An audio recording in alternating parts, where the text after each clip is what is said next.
Mes chers compatriotes, c'est la dernière fois que je vous parle depuis l'intérieur du Parlement européen. Mes 10 années de mandat se sont achevées. Je pars sans regret, conscient que le Rassemblement national a tellement grandi qu'il n'a plus besoin de moi. Je transmets le flambeau de la résistance nationale à des personnalités qui nous ont rejoints, mais aussi et surtout à des jeunes militants qui incarnent notre avenir, à l'image de Jordan Bardella.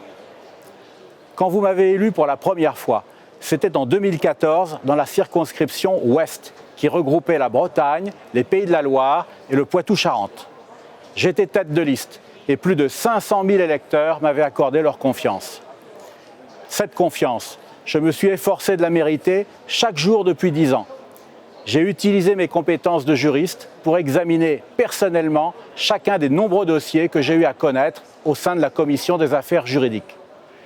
Et ce travail m'a permis d'obtenir plusieurs succès, matérialisés notamment par l'adoption en 2021 de mon rapport sur l'intelligence artificielle et en 2024 de ma réforme législative sur la protection des dessins et modèles. Au sein de la Commission agriculture, dans laquelle j'ai siégé pendant 5 ans, je me suis efforcé de défendre les agriculteurs et ça n'a pas été facile.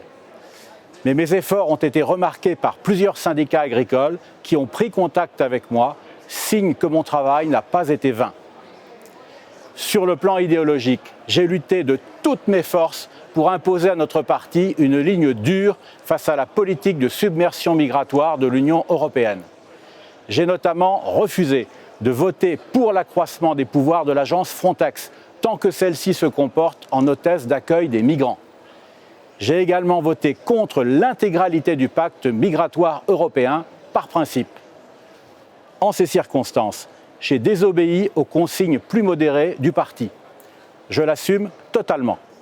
J'ai vu à Lampedusa la réalité de la submersion migratoire qui nous menace.